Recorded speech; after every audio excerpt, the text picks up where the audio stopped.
Hello बच्चों, कैसे हो सभी। होप आप सभी ठीक होंगे। तो जैसा कि आप सभी जानते हैं, मेरा नाम है प्रशांत और आप और हम मिलकर पढ़ रहे हैं केमिकल काइनेटिक्स। तो लास्ट लेक्चर में हमने कहाँ तक देख लिया था, हमने देख लिया था कि ऑर्डर क्या होता है, ठीक है जी, रेट लॉ क्या होता है और ऑर्डर को हम कैसे डिफाइन करते हैं, रेट लॉ को कैसे डिफाइन करते हैं, ठीक है जी।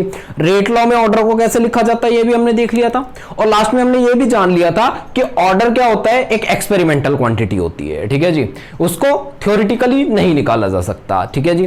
तो ये सब हमने देख लिया था लास्ट लेक्चर में, हमने इन सब के बारे में देखा था।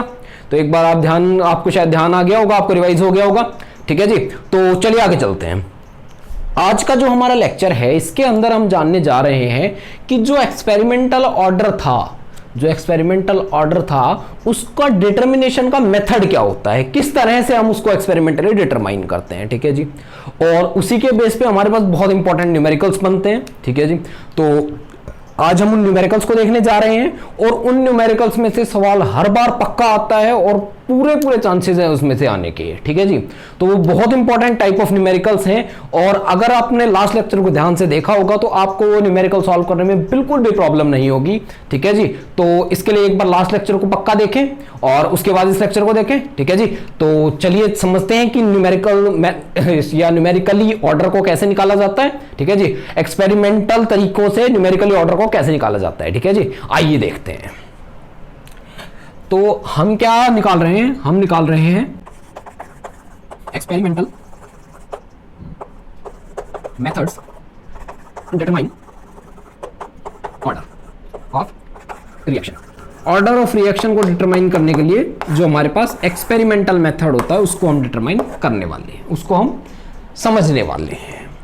तो ये जो मेथड है, इस मेथड का नाम होता है इनिशियल रेट मेथड।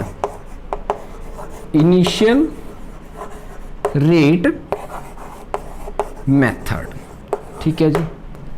इसमें हम क्या करते हैं, पहले हम एक रिएक्शन लेते हैं। इनिशियल रेट मेथड में पहले हम क्या लेते हैं, एक रिएक्शन लेते हैं, रिएक्शन, ठीक है जी।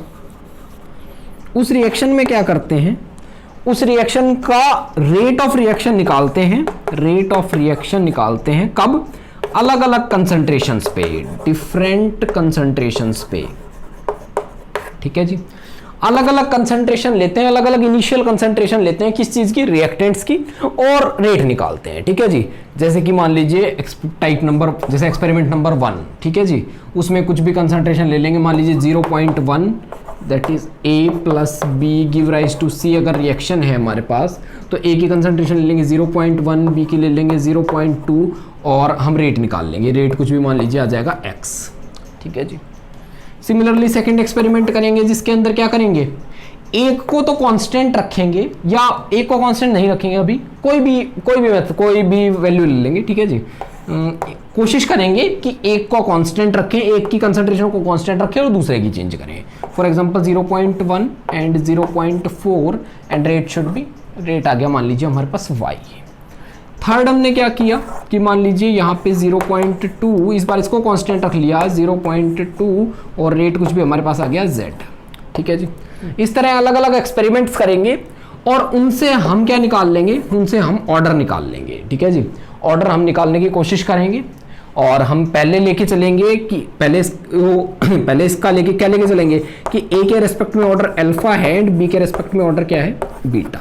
कुछ इस तरह से हाइपोथेटिकल ऑर्डर्स को मान लेंगे और उसके बाद इसको सॉल्व करेंगे। उसके लिए हम क्या करेंगे, तो पहले रेट लॉ लिखेंगे, रेट लॉ, और रेट लॉ के अंदर क्या करेंगे, जैसे कि रेट लॉ क्या होता है, K into A raise to power its order that is alpha and B raise to power its order that is beta, ठीक है जी। और रेट लॉ लिखेंगे अलग अलग एक्सपेरिमेंट के हिसाब से, जैसे for experiment 1 for experiment 2 and then उनको क्या कर देंगे, एक दूसरे से डिवाइड, ठीक है जी। कुछ इस तरह से करेंगे। ये मैंने आपको बेसिक ओवरव्यू दिया है इनिशियल रेट मेथड का और ये आपको बहुत ही बेहतर समझ आएगा जब मैं इसका एक एग्जांपल लूंगा, ठीक है जी। तो आइए एक एग्जांपल लेते हैं इसी का, और ये एनसीईआरटी का बेसिक एग्जांपल मैं ले रहा हूं, ठीक है जी। तो चलिए एक बार इसको मिटाते हैं और चलते हैं।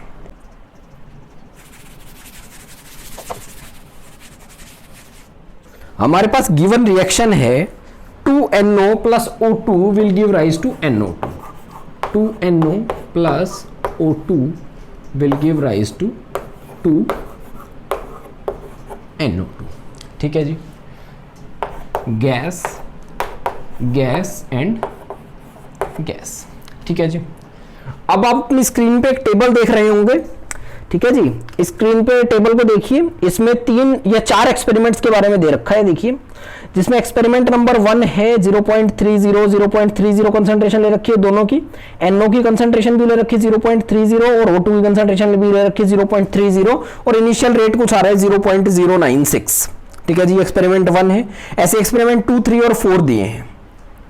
अब ये जो 0.096 दी है, ये क्या है कि जब NO की कंसंट्रेशन 0.30 ली थी और O2 की कंसंट्रेशन भी 0.30 ली थी, तो इनिशियली जो रेट आया था, रेट ऑफ रिएक्शन आया था, जिसको हम rate of formation of NO2 की फॉर्म में लिख रहे हैं, जो रेट ऑफ रिएक्शन आया था वो आया था 0.096। तो हम इनिशियल रेट को देखते हैं, जब कंसंट्रेशन क्या थी, जो हमने ली थी वही थी। ठीक है जी, इसलिए हम इनिशियल रेट को देखते हैं। हम बाद के रेट को क्यों नहीं देखते, क्योंकि धीरे धीरे 0.30 से कम होता जाएगा टाइम के साथ, क्योंकि ये रिएक्टेंट है और उस टाइम वो रेट ऑफ रिएक्शन नहीं रह जाएगी जो 0.30 की वजह से थी।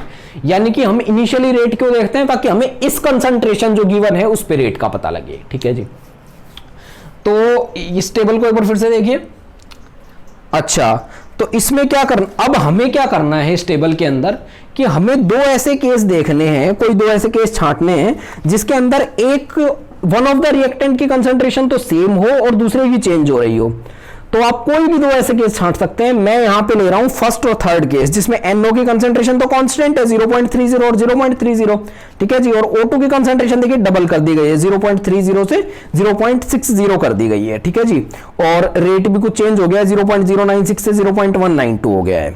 ठीक है जी, तो इस रिएक्शन के लिए रेट लो क्या होगा, रेट लो कि rate is equal to K into NO की कंसंट्रेशन की पावर क्या होगी, alpha, where alpha is order with respect to NO, and O2 raise to power beta, where beta is order with respect to O2।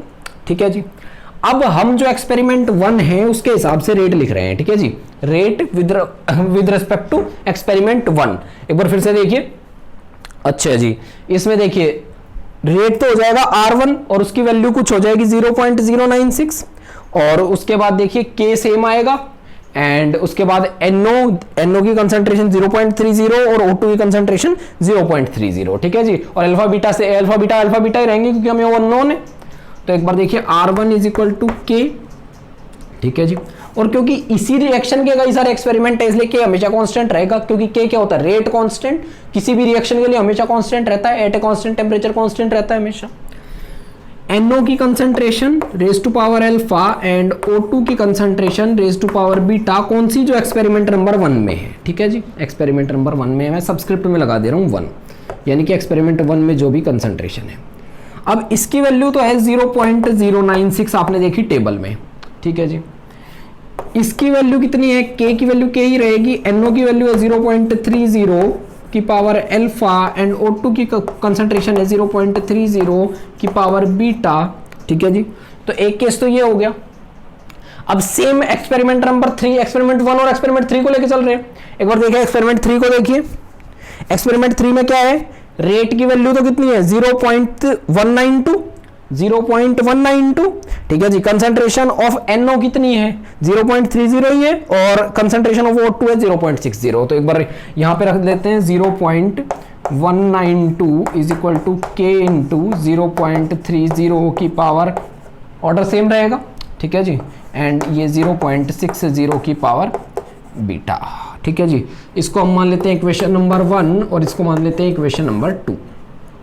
ठीक है जी, और अब क्या करेंगे, डिवाइड करेंगे, डिवाइड इक्वेशन 2 बाय इक्वेशन 1। ठीक है जी, तो यहां पे मिटाता हूं और चलते हैं आगे।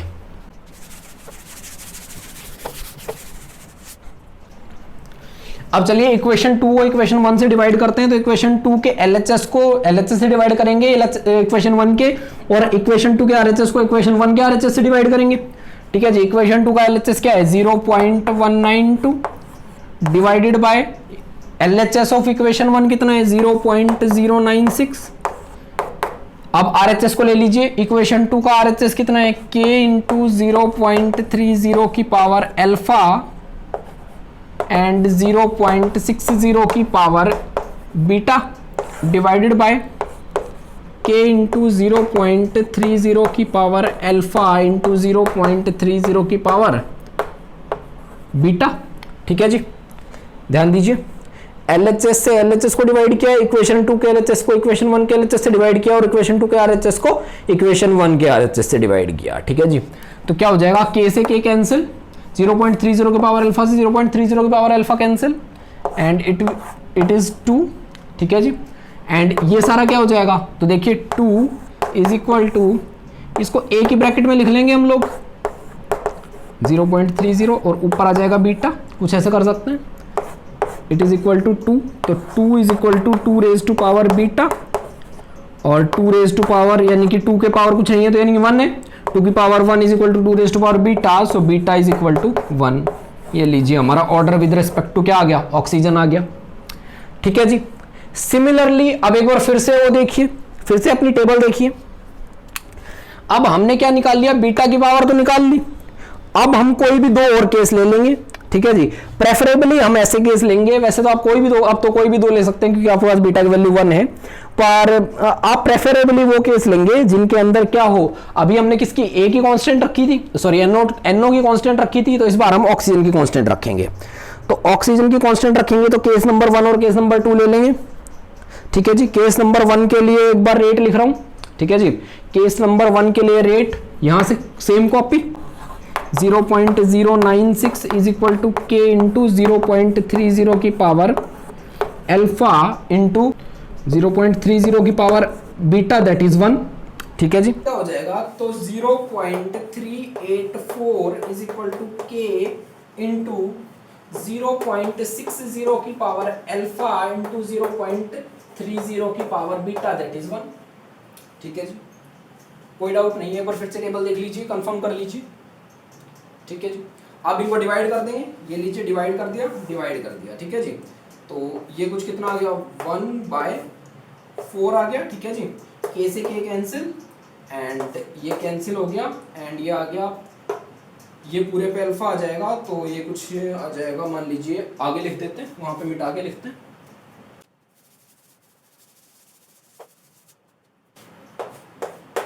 1/4 इज इक्वल टू क्या आ जाएगा हमारे पास, तो 0.30 की पावर अल्फा, या पूरे की पावर अल्फा आ जाएगी क्योंकि 0.30 और 0.60 दोनों के ऊपर अल्फा है, तो पूरे की होल की पावर अल्फा लिख दूंगा।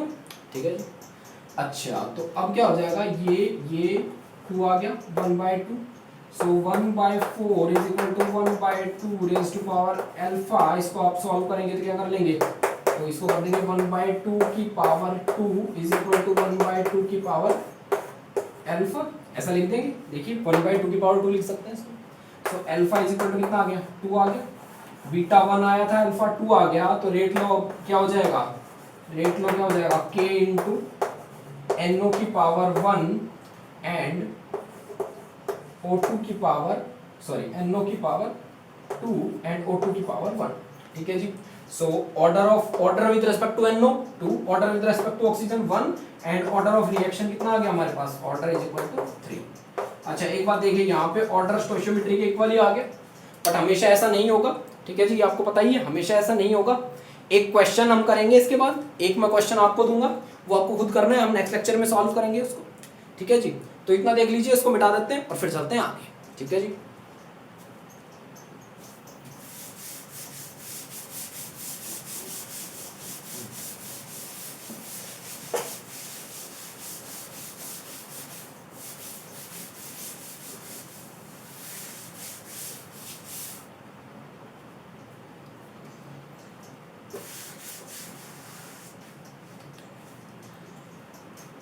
अब हम क्या देखेंगे, अब हम ये देखेंगे कि हमें कौन कौन से ऑर्डर को स्पेशली पढ़ना है, कौन कौन से ऑर्डर को हमें डीपली स्टडी करना है।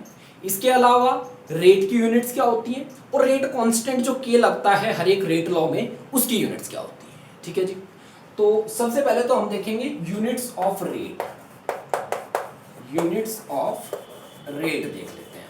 ठीक है जी, तो यूनिट्स ऑफ रेट क्या होती है, रेट हमें पता है, कोई भी हम सबसे इजी वाला लेंगे theoretical, that is delta A या delta X concentration where X is reactant divided by delta T, ठीक है जी, माइनस, ऐसा होता है for a reaction X give rise to Y, ठीक है जी। अब जो डेल्टा एक्स है चेंज इन कंसंट्रेशन है, तो इसकी यूनिट क्या होगी, तो इसकी यूनिट वही होगी जो कंसंट्रेशन यूनिट होती है, that is mole per litre, and delta T की यूनिट क्या होगी, टाइम के इक्वल टी, ठीक है जी। तो रेट की यूनिट हमारे पास क्या आ गई, मोल per litre per second, time की यूनिट क्या होती है, सेकंड होती है ना, सेकंड, ठीक है जी। तो mole per litre per second हमारे पास यूनिट आ गई किसकी, रेट की, ये लीजिए। इसके बाद हमें क्या पढ़ना है, तो हमें पढ़ने हैं ऑर्डर्स। तो ऑर्डर्स में हमें कौन कौन से ऑर्डर पढ़ने हैं, ऑर्डर्स, ठीक है जी। हमें स्पेशली पढ़ना है zero order, first order and second order को भी हम थोड़ा सा देखेंगे। वैसे नॉर्मली जीरो और फर्स्ट ही है मेनली हमारे सिलेबस में, ठीक है जी, बट हम थोड़ा सेकंड को भी देखेंगे, ठीक है जी, क्योंकि कंपटीशन लेवल के हिसाब से वो इंपॉर्टेंट है, तो थोड़ा सा हम सेकंड को भी देखेंगे। अब क्या होता है, जो रेट कांस्टेंट है ना के, उसकी जो यूनिट्स हैं, यूनिट्स वो क्या होती हैं, वो डिफरेंट होती हैं फॉर डिफरेंट ऑर्डर्स, अलग अलग ऑर्डर्स के लिए अलग अलग होती है, ठीक है जी, for different orders. Zero order के लिए की एक यूनिट अलग होगी, फर्स्ट ऑर्डर के लिए अलग होगी, सेकंड ऑर्डर के लिए अलग होगी, ठीक है जी। तो पहले हम जीरो ऑर्डर के लिए लिख लेते हैं। फॉर अ रिएक्शन हम ले लेते हैं, मान लीजिए A give rise to B, और अगर ऑर्डर जीरो है, ठीक है जी, तो कंसंट्रेशन ऑफ रिएक्टेंट की पावर क्या होगी, जो ऑर्डर होता है that is zero, and rate law कैसे लिखा जाएगा, rate is equal to K into A raise to power zero, ठीक है जी। या एक बार हम nth ऑर्डर के लिए निकाल लेते हैं, फिर हम सारे ऑर्डर पुट करके देख लेंगे, हम ऐसा कर लेंगे, ठीक है जी। जीरो ऑर्डर के लिए स्पेशली ना निकाल के एक बार हम n ऑर्डर के लिए निकाल लेते हैं, और फिर हम सारे के लिए देख लेंगे। तो for a reaction that is a give rise to b, मान लेते हैं इसका ऑर्डर n है, ठीक है जी। तो रेट लॉ हमारे पास क्या हो जाएगा, rate law concentration of a raise to power n, और रेट कांस्टेंट क्या आ जाएगा कि, या इसको थोड़ा सा और सही से लिखें तो हम क्या लिख देंगे कि k into A raise to power n, concentration of A raise to power n। अच्छा जी, रेट की यूनिट हमारे पास क्या होती है, mole per litre per second is equal to k into A, concentration है तो यूनिट होगी मोल पर लीटर की पावर n, ठीक है जी, मोल पर लीटर की पावर n। अब k की यूनिट अगर हमें निकालनी है तो इसको मैं नीचे ले आऊं, ठीक है जी। तो ये k की यूनिट क्या हो जाएंगी, या इसको नीचे ले आते हैं, मोल per litre per second divided by mole per litre की पावर n, और यही हो जाएगी k की यूनिट, ठीक है जी। ये हमारे पास k की यूनिट हो जाएगी। तो जरा एक बार इसको सॉल्व कर लेते हैं। n ऊपर जाएगा, यहाँ पे मोल पर लीटर की पावर है 1, देखिए मोल पर लीटर क्या है, एक ही है, 1 ही पावर है, और यहाँ पे n है तो ऊपर जाएगा तो माइनस n हो जाएगा, तो यानी कि k की यूनिट क्या आ जाएगी, मोल पर लीटर की power 1 minus n into second inverse, ऐसे कुछ हो जाएगी। वेयर n इज n क्या है, तो n है ऑर्डर, ठीक है जी। अब जरा इसको मिटाते हैं और चलते हैं आगे। तो ये लीजिए, अब k की यूनिट निकाल लेते हैं एक बार n की वैल्यू पुट करके। तो फॉर जीरो ऑर्डर देख लेते हैं, जीरो ऑर्डर के लिए क्या होगा, n के किसके इक्वल हो जाएगा, जीरो के इक्वल। सो k की यूनिट क्या होती है, मोल पर लीटर की power 1 minus n second inverse, ठीक है जी। तो मोल पर लीटर की power 1 minus 0 into second inverse, that is equal to mole per litre पर सेकेंड, यानी कि k की वैल्यू या k की यूनिट्स किसके इक्वल होंगी, जीरो ऑर्डर के लिए k की यूनिट्स किसके यूनिट्स के जैसी होंगी, रेट की यूनिट्स के जैसी। देखिए रेट की यूनिट जो होती है वही k की यूनिट होगी किसके लिए, जीरो ऑर्डर के लिए, ठीक है जी। तो मोल पर लीटर पर सेकेंड ही रेट की यूनिट होती है, और वही किसकी आ गई, k की आ गई, किसके लिए, जीरो ऑर्डर के लिए। अब आ जाते हैं फर्स्ट ऑर्डर पे। तो फर्स्ट ऑर्डर पे क्या होगा, k is equal to mole per litre की पावर 1 माइनस 1, n की वैल्यू यहाँ पे 1 है, इंटू सेकेंड इनवर्स, तो 1 माइनस 1 0, और किसकी पावर 0 1, तो k की यूनिट क्या आ गई, सेकेंड इनवर्स, किसके लिए, फर्स्ट ऑर्डर के लिए। एंड अगर मैं बात करूं सेकेंड ऑर्डर की, सेकेंड ऑर्डर की, तो यहां मैं लिख रहा हूं सेकंड ऑर्डर, ठीक है जी। तो के की यूनिट क्या आ जाएगी, मोल पर लीटर की पावर 1 - 2 इंटू सेकेंड इनवर्स, ठीक है जी। मोल पर लीटर की पावर 1 - 2 इंटू सेकेंड इनवर्स, और इसी को जब मैं सॉल्व कर दूंगा तो ये क्या आ जाएगा, देखिए ये आ जाएगा मोल पर लीटर की पावर -1, क्योंकि 1 - 2 क्या होता है, -1 होता है। इसको सॉल्व कर लेंगे आप, ठीक है जी। तो के की यूनिट हमारे पास क्या आ जाएगी, मोल की पावर -1 क्या होगा, -1 आ जाएगी, ठीक है जी। 1 - 2 -1, तो मोल के ऊपर -1 दैट इज मोल -1, लीटर के ऊपर -1 के ऊपर -1 दैट इज लीटर, ठीक है जी। एंड सेकंड इनवर्स, तो ये हमारे पास किसकी यूनिट आ गई, तो सेकंड ऑर्डर के लिए। तो ऐसे आप अपने आप निकाल सकते हैं बाकी, ठीक है जी। तो इस तरह से आप बाकी अपने आप निकाल सकते हैं। तो कुछ इस तरह से होता है हमारे पास, कुछ इस तरह से हम रेट कांस्टेंट की यूनिट निकाल सकते हैं, ठीक है जी। तो आज के लिए बस इतना ही करते हैं। आज हमने जाना कि कैसे हम एक्सपेरिमेंटली इनिशियल रेट मेथड से ऑर्डर डिफाइन कर सकते हैं, ऑर्डर डिटरमाइन कर सकते हैं। इसके अलावा हमने क्या जाना कि रेट की यूनिट्स क्या होती हैं और रेट कांस्टेंट की यूनिट्स क्या होती हैं अलग अलग ऑर्डर्स के लिए, ठीक है जी। अगर मैं ऑर्डर बदलता जाऊं तो रेट कांस्टेंट की यूनिट बदलती जाएंगी और वो कैसे निकालनी है ये हमने देख लिया, ठीक है जी। तो इतना ध्यान रखिएगा, ये इस तरह के क्वेश्चन भी हर बार आ सकते हैं, हर बार आते हैं, ठीक है जी। तो इस तरह के क्वेश्चन भी हमारे पास आ सकते हैं कि या तो आपको रेट, या तो आपको ऑर्डर देके रेट कांस्टेंट की यूनिट पूछ लेगा, या आपसे वाइस वर्सा क्वेश्चन हो सकता है, दैट इज रेट कांस्टेंट की आपको यूनिट्स दी जाएंगी और उससे आपको ऑर्डर पूछा जाएगा आपसे, ऑर्डर बताना होगा आपको, ठीक है जी। तो इतना देख लीजिए। और ये आपका क्वेश्चन जो आपको करना है घर से, मैंने बोला था आपको इनिशियल रेट का एक क्वेश्चन करना है, वो क्वेश्चन देख लीजिए, ये रहा,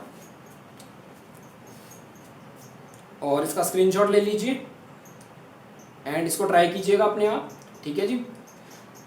तो आज के लिए इतना ही, मिलते हैं नेक्स्ट लेक्चर में। तब तक के लिए पढ़ते रहिए, खुश रहिए और देखते रहिए PRVV एकेडमी। Thank you.